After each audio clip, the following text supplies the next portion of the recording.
Hello বন্ধুরা, তোমরা সবাই কেমন আছো? এসএন পোল্ট্রি ফার্মের নতুন ভিডিওতে তোমাদের সকলকে স্বাগত জানাই।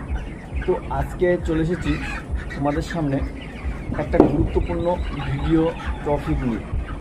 তো এই ভিডিওটার মূল বিষয়বস্তু হচ্ছে মুরগির কিন্তু রক্ত পায়খানা হলে বা রক্ত আমাশা হলে, মুরগির কক্সি হলে, মুরগির চোরা কক্সি হলে প্রাকৃতিক উপায়ে কিভাবে আমরা এটাকে সারিয়ে তুলি, কোনো ওষুধ বা কোনো টাকা পয়সা না খরচ করে। সেইটা তোমাদেরকে আজকে দেখাবো। আর তোমরা যারা এই ভিডিওটা প্রথম দেখছো অবশ্যই চ্যানেলটিকে এখনই সাবস্ক্রাইব করে দাও এবং পাশে থাকা বেল বাটনটা সবার আগে প্রেস করে দাও। মুরগি সম্পর্কে আরও নতুন নতুন ভিডিও, আরও নতুন নতুন টপিক তোমাদের নিজের ফোনে সবার আগে পৌঁছাবে। এই গাছটিকে দেখতে পাচ্ছ, এই গাছটা হচ্ছে কিন্তু জাম গাছ। এই জাম গাছের ছাল কিন্তু মুরগিকে বাঁচাতে পারে একটা বৃহৎ রোগের হাত থেকে। তার থেকেও বড় কথা যে এই রোগের যদি সঠিক সময়ে কোনো ওষুধ প্রয়োগ করা না গেলে সেই মুরগির লটটাই নষ্ট হয়ে যেতে পারে, এবং এই রোগের ওষুধের যে পরিমাণে দাম, সেই দামটা কিন্তু আমাদের খরচ হবে না যদি আমরা সামান্য একটু পরিশ্রম করি।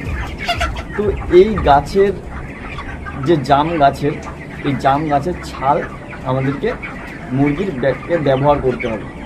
তো এটা কেমনভাবে ব্যবহার করব? তো এই জাম গাছের ছালটাকে প্রথমে আমাদের এনে এটাকে ভালো করে বটি দিয়ে কাটতে হবে। কেটে কিন্তু আমাদেরকে ভিজিয়ে রাখতে হবে।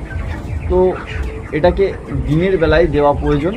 তো আমরা যদি বিকেল বেলায় এটাকে কেটে ভিজিয়ে রাখি, তো সেক্ষেত্রে কিন্তু সারা রাত ভিজবে এবং ওই ছালের যে কষ, সেই কষটা হচ্ছে মূল্যবান ঔষধ। তো এই কষের জলটা আমরা মুরগিকে দেব।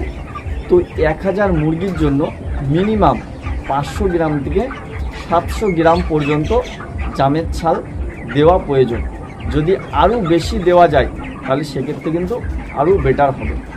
তো কেমনভাবে এই প্রক্রিয়াটা আমরা তৈরি করব সেটা তোমাদেরকে দেখাচ্ছি। জাম গাছের ছালটা নিয়ে এসে যে কোনো একটা জায়গায় রেখে বটিতে এরকম ছোট ছোট করে কেটে নিতে হবে। তারপরে একটা বালতিতে 1 বালতি জলে এগুলোকে ভিজিয়ে রাখতে হবে সারা রাত। জলে থাকার পরে এবার আমি এগুলোকে ছেঁকে নেব। তোমরা দেখতে পাচ্ছ অলরেডি আমি একটা পাত্রে এই জলটা ছেঁকে নিয়েছি, এবং এই জলটা দেখো কি সুন্দর কুচকুচে কালো মতন হয়ে গেছে। এতটা কষ এবং অনেক ছাল দেওয়ার জন্য। তো এই কষটা এবার আমি মুরগিকে দেব। তো বন্ধুরা, তোমরা যদি এমনভাবে পরপর 3 থেকে 5 দিন দিতে পারো তাহলে এই চোরাই কক্সি, রক্ত আমাশা, কক্সি এইগুলো কিন্তু সম্পূর্ণ সেরে যাবে। আজকের ভিডিওটা কিন্তু এখানেই শেষ করছি। সবাই ভালো থাকবে, সুস্থ থাকবে।